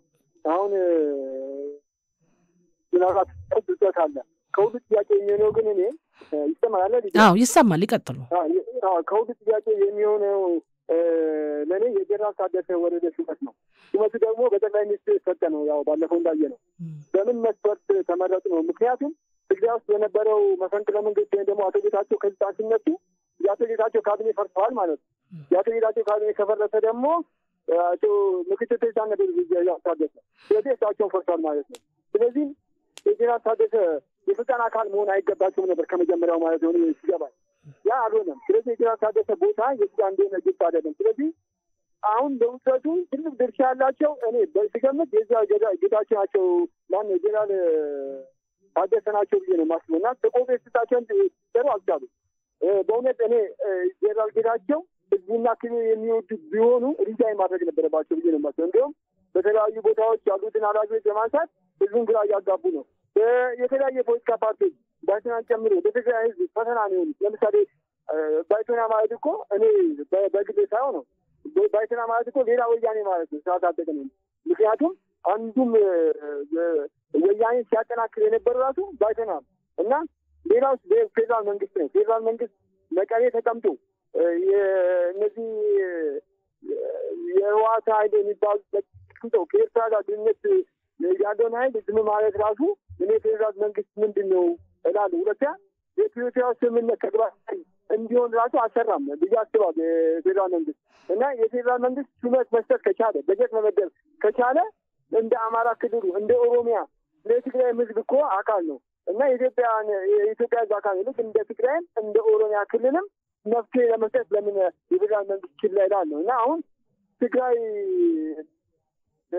ራሱ የፌዴራል አካል ናት ወይ የሚለው ጥያቄ እኮ አለብኝ። ምክንያቱም የፌዴራል አካልነት ማለት አልችልም። ይህም በመንግስት ድክመት ነው። ስለዚህ መንግስት ራሱ መስራት የሚችለው ለህዝቡ መንግስት ለሀገርና ለህዝብ ነው የቆመው መስራት የሚችለው ብዙ ጥያቄዎች ያለው አሁን በመንግስት ነው። ከኤርትራ ጋር ባለው ግንኙነት በሌላውም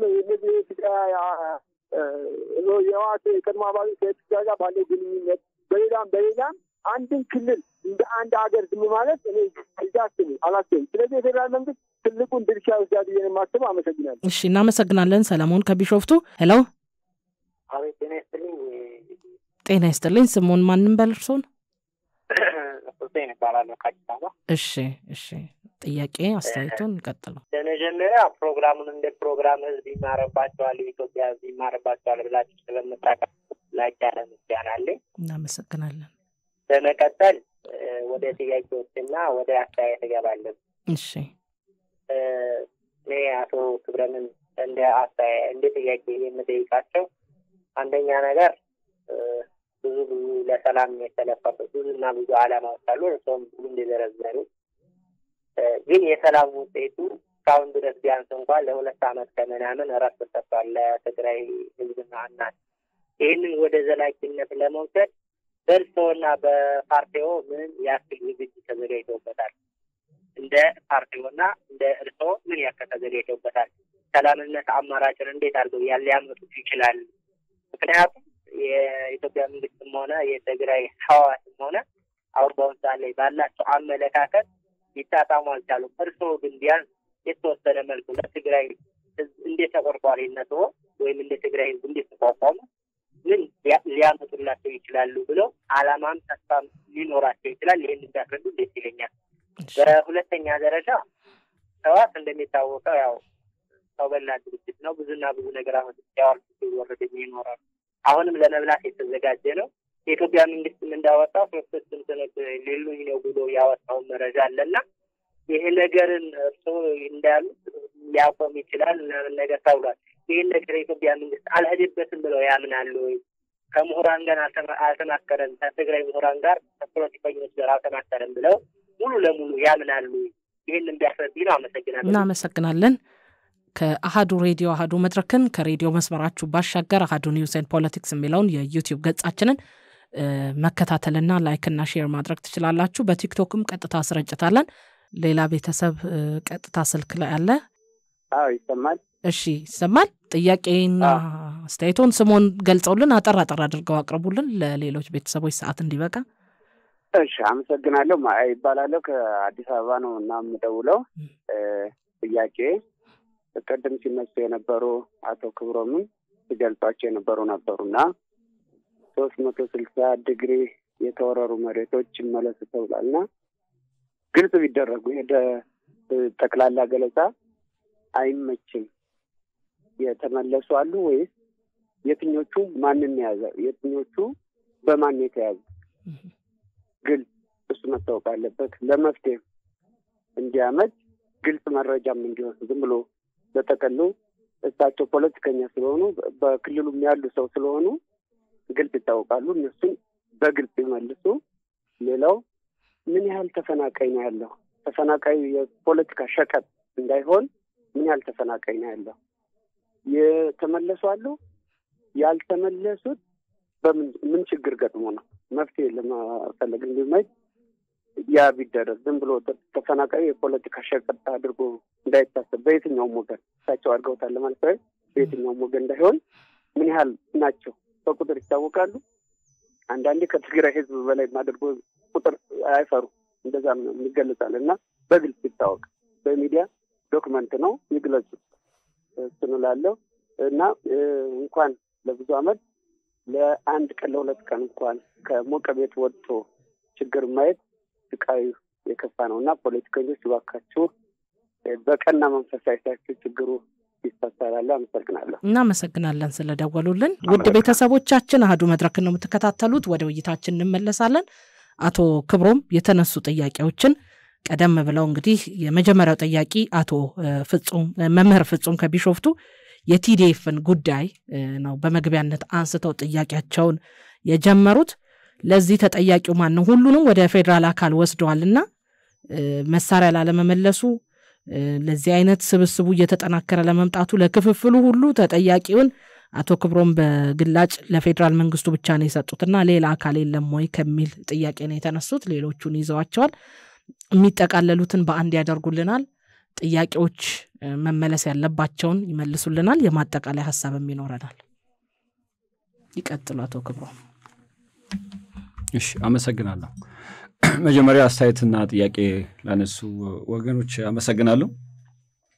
ከዛ በመቀጠል የተነሱ ጥያቄዎች አሉ። አሁን ያነሳሽው አቶ ፍጹም ያነሱት ከቢሾፍቱ ማለት ነው ተጠያቂው ፌደራል መንግስት ብቻ ነው ወይ ለሚለው እንደዛ አልነበረም። እንትናችን ተጠያቂው ብዙ አካል ነው ከዩኤን ጀምሮ እስከ ግለሰብ ማለት ነው ከተባበሩት መንግስታት እስከ ግለሰብ ነው።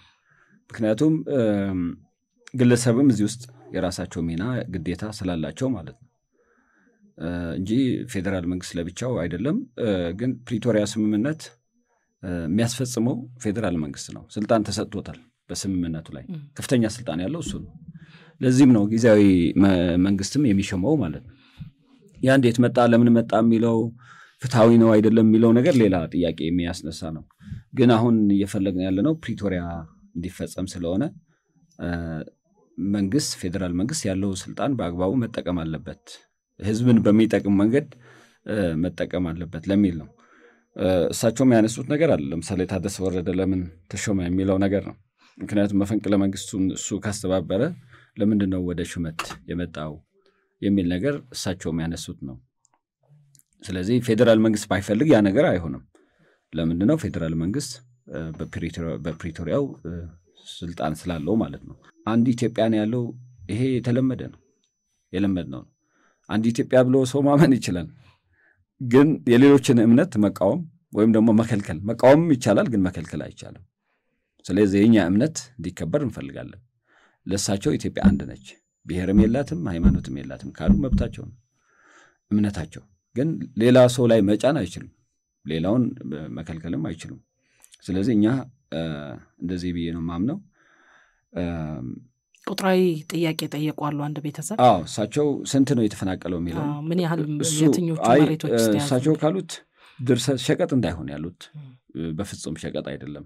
ይሄ የትኛውም የዓለም አቀፍ ተቋም ኦቻ አለ፣ ዩኤንኤችሲአር ምናምን የተለያዩ ዓለም አቀፍ ተቋማት አሉ ይህንን የሚያዩ። ስለዚህ በተገቢው መንገድ ይታወቃሉ። ካምፖች አለ፣ ሄዶ ማየት ይችላሉ እድሉ ካላቸው። ይሄ ግን ሸቀጥ አይደለም። ጦርነቱ እዚህ እሳቸው አልፎ ዓለም አቀፍ ማህበረሰብ ያየው ነው። በጦርነት መፈናቀል ደግሞ እኛ ላይ የተጀመረ አይደለም፣ የትም ቦታ ነው። ስለዚህ ብዙ ሰው ተፈናቅለዋል፣ ብዙ ሰው ሞተዋል። ለዚህ የተፈናቀለው መፍትሄ ብቻ ሳይሆን ፍትህም ይፈልጋል፣ ፍትህ ይፈልጋል። ስለዚህ እንደዛ ነው። ሌላው ምንድነው የተያዙ መሬቶች የተባሉት እንደዚህ ብሎ መጥቀስ አይቻልም። ግን በጠቅላላ የትግራይ መሬት አሁን እንደተያዘ ነው፣ በጠቅላላ ማለት ነው። በጠቅላላ የሚልሽ ለምሳሌ በኤርትራ በኩል ያሉ በሙሉ በሻዕቢያ ተይዘዋል፣ አልወጣም። እንደውም ቀጥሎ መቀሌ ቢሮ ከፍተዋል እያለ ነው ሻዕቢያ። እዛ የነበረው ህወሓትም ሻዕቢያ ሆነዋል እያለ ነው። ስለዚህ በዚህ በአማራ ክልል በኩል ያሉ መሬቶችም እንደተያዙ ናቸው። ሰው አልተመለሰም። ስለዚህ በፕሪቶሪያ መሰረት መሬቶቹ መለቀቅ አለባቸው፣ የተፈናቀለው መመለስ አለበት። ይሄ የሰላም ኮሚትመንትን ያሳያል። ይሄ ደግሞ የፌዴራል መንግስት ግዴታ ነው። በህጉም አለ፣ በፕሪቶሪያ ስምምነት ማለት ነው። እንደ ህግ ከወሰድ ነው ፕሪቶሪያ ስምምነትም እነዚህ ነገሮች ያስቀምጣል። እና ሸቀጥ የሚለው ነገር ትንሽ የተጎዱትን ሰዎች እንደ መናቅ እንደ መስደብ አድርጌ ነው የማስበው። መስተካከል አለበት ብዬ ነው የማምነው። ሌላው ምንድነው ፓርቲዎችን ለምን ተፈጠሩ እስከ ማለት ምንድነው የሚፈለገው? ኢትዮጵያ ውስጥ አንድ ፓርቲ እንዲኖር ነው የሚፈለገው? ምንድነው የሚፈልገው የሚለው ነገር አልገባኝም። እሱ ትግራይ ውስጥ ፓርቲዎች እንዳሉ ሁሉ ሌላ ክልልም ፓርቲዎች አሉ። እነዚህ ፓርቲዎች አይኖሩ የሚል ሐሳብ ሊኖር ይችላል። ግን ያ አይደለም ህገ መንግስቱም የሚለው ሰው በፈለገው መንገድ መደራጀት አለበት። ግን በቃ ፓርቲው የኢትዮጵያ በጀት መነሻው ክልሎች ናቸው። ፌደራል መንግስት የሚያስተዳድረው ግዛት እኮ የለም። ፌደራል መንግስት የክልሎች ሀብት ነው እንጂ የሚጠቀመው የራሱ ሀብት የራሱ መሬት የለውም። ስለዚህ በጀቷን ነው የሚፈልጉት ሲባል ይሄ አደገኛ አስተሳሰብ ነው። እንግዲህ መቀየር አለበት ብዬ አምናለሁ። አይ ዶንት ኖ ጥላቻም ያለበት ይመስለኛል እና መስተካከል አለበት። ማንም የማንም በጀት አይፈልግም። አገሩ በጋራ ማስተዳደር አገሩ በጋራ የራሱ ህግና ስርዓት አለው። ህግና ስርዓቱ ላይ የሚቀነስ የሚጨመር ሊኖር ይችላል። እሱን ማውራት እንችላለን እንጂ አንዱ በጀት ሰጪ ሌላኛው በጀት ፈላጊ ተደርጎ መታሰብ የለበትም ብዬ ነው የማምነው። በአጠቃላይ ግን አሁን እያወራን ያለነው በፕሪቶሪያው ስምምነት መሰረት ስለሆነ በፕሪቶሪያው ስምምነት መሰረት የፕሪቶሪያው ስምምነት እንዳይፈጸም የሚያደርግ ሁሉ መስተካከል አለበት ብለን ነው የምናምነው። ያ ሲሆን አጠቃላይም እዚህ ጋር ያዙልኝ እና ያው ካለን ሰዓት አንፃር ስምምነቱም ተግባራዊ እንዲሆን ጊዜያዊ አስተዳደር ሆነው እየመሩት ያሉት ሌተናል ጀነራል ታደሰ ወረደም አንድ የመጀመሪያው ደዋያችንም የጠየቁት ነው። እነዚህ የፈረሟቸውን ከፕሪቶሪያው ስምምነት ባሻገር ያሉትን 8 ነጥቦች ከተቻለ አሁን ጊዜው ቢሄድም እንኳን ለማስተግበር እንዲጥሩ በክልሉም ያሉ ደግሞ የተደራጁ እንደናንተ ያሉ ፓርቲዎች ህዝቡ ወደ ሰላም የሚመጣባቸው መንገዶችን ቀድመን እየሰራን ነው እንዳሉት ወደዛ የሚያመራበትን መንገድ እንዲጠቁሙ ፌደራል መንግስቱም ደግሞ ስጋት ነው ብሎ እንግዲህ ጥያቄ ወይም አሳስቦኛል ብሎ አቤቱታ እንደማቅረቡ መጠን እሱንም የሚያርቅበትን መንገድ እንዲያይና አጠቃላይ የትግራይ ክልል ወደ ቀደመ ሰላሙ እንዲመለስና ህዝቡም እፎይታ እንዲያገኝ ሰላማዊ የፖለቲካም የኢኮኖሚም የማህበራዊም መስተጋብር እንዲጠናከር የሚሉትን መፍትሄ አብረው እንዲያቀርቡልን አቶ ክብሮም አመሰግናለሁ። አሁን ሰላም በአጠቃላይ ኢትዮጵያ ህዝብ ሰላም ማግኘት አለበት ብለን ነው የምናምነው። ፕሪቶሪያ ስምምነት መሰረት አድርገን ትግራይ ላይ ያለው ችግር እንዴት ይፈታል ለሚለው ግን እንግዲህ ህገ መንግስቱም አለ፣ ኢትዮጵያ ህገ መንግስትም አለ። እሱም እኛ አሁን ህገ መንግስቱ ምንደግፈው አይደለም፣ እንቃወመው ህገ መንግስት ነው። ሙሉ ለሙሉ ነው የማትደግፉት? አይ ሙሉ ለሙሉ አይደለም። ሙሉ ለሙሉ የኢትዮጵያ ማን ደግፈው ህገ መንግስት ስላሉ መቀየር አለበት፣ ደግፈው አንቀጽ አለ ቢሉ ህገ መንግስቱ መቀየር አለበት ብለን ነው ምናምን ትክክል ስላልሆነ ማለት ነው። ስለዚህ ብዙ ጊዜ ወያኔ ያመጣው በሚል አባባል ለትግራይ ህዝብ የጠቀመ መስሎ ሲነገር እንሰማለን። ትክክል ስላልሆነ ነው ያመጡት። ለምን እንዳመጡት ራሳቸው መግለጽ ይችላሉ። ይሄ ህገ መንግስት ከማንም በላይ የትግራይ ህዝብ እንደሚጎዳ ግን እኛም ምናምነው የምናውቀው ነገር ነው። ስለዚህ ያም ሆኖ ባለው ህገ መንግስት ባለው ህግ ባለው ስርዓት ባለው ፕሪቶሪያ ስምምነት እንዴት ብሎ ነው ሰላም የሚመጣው ብንል አንድ አባባል አለ። ሰላም የሚፈልግ ሰው ጠላቴ ነው ከሚለው ጋር ነው የሚጨባበጠው። ጦርነት የሚፈልግ ነው ከወዳጁ ጋር የሚጨባበጠው። ያው ጦርነት ቲፎዞ ስለሚፈልግ የኔ ነው ከሚለው አካል ሁሉ እየተጨባበጠ ጦርነትን ያመጣል ማለት ነው። ሰላም ያስፈልገኛል ብሎ ሲያስብ ግን ከሚጠላው ሰው ጋር ነው።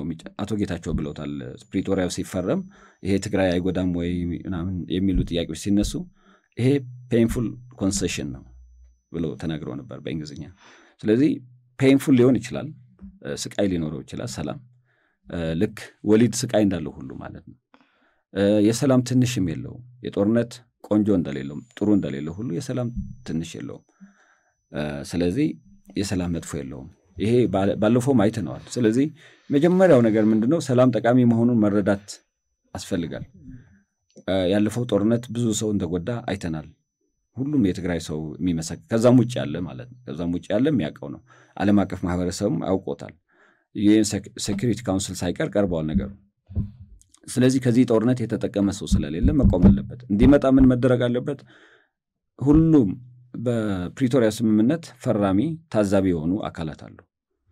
እነዚህን አካላት በሙሉ ለስምምነቱ መከበር መትጋት አለባቸው። ካልተጉ አሁን እንደምናየው በተለያየ መንገድ እየተሸራረፈ እየተቆራረጠ ነው የሚሄደው። ቅድም ጀነራል ታደሰ ፈረሙት የተባለው እሱ የፕሪቶሪያ ስምምነት አካል አይደለም፣ የኮንስፓይረሲው አካል ነው፣ የሸፍጥ አካል ነው እንጂ ምክንያቱም ትግራይ ውስጥ መፈንቅለ መንግስት ሲደረግ በእናቱ ጌታቸው እነ ጀነራል ታደሰ ወረደ በፊት በማድረግ የፊት ጭምብል በማድረግ የመጡ ኃይሎች ናቸው ቅድም ያልናቸው እነዚህን እንግዲህ ለመያዝ ይመስለኛል ስምምነቱ የተደረገው እነሱም ያውቃሉ እንደማይፈጽሙት የሚፈጸም ነገር የለውም ስለዚህ ለስሙ ተፈርሞ ሄዷል አልተፈጸመም ያም ሆነ ይህ ግን አሁን ባየነው ነገር ለኛ ሰላም ነው ትግራይ ውስጥ ላለው ወጣት ሰላም ስራ ነው የሚያስፈልገው ትምርት ነው የሚያስፈልገው ወደ ስራው እንዲመለስ ወደ ትምርት እንዲመለስ ወደ ኑሮ እንዲመለስ የዓለም አቀፍ ማህበረሰብ የሚያደርገው ድጋፍ ማድረግ አለበት ከሁሉም በላይ የፌደራል መንግስት ማድረግ ያለበት ነገር አለ መጨረሻ ደግሞ አሁን ከትግራይ ውጭ ያለ የትግራይ ተወላጅም በዚህ በጦርነቱ ምክንያት አዋጅ ወጥቶበት ብዙ ችግር አይተዋል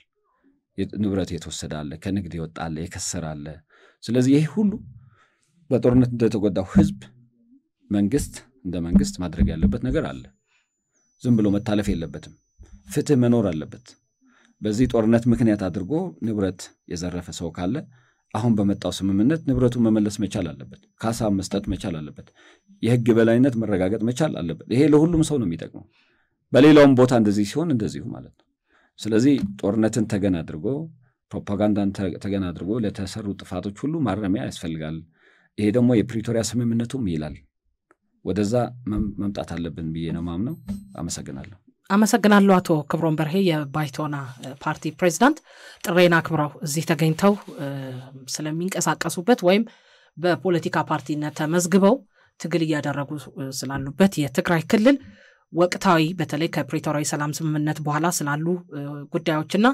የስምምነቱን አፈጻጸምና ያሉ የታዩ ክፍተቶችን አንስተን ውይይት አድርገናል በድጋሚ አመሰግኖታለሁ ሌላ ጊዜ እንደዚሁ እንገናኛለን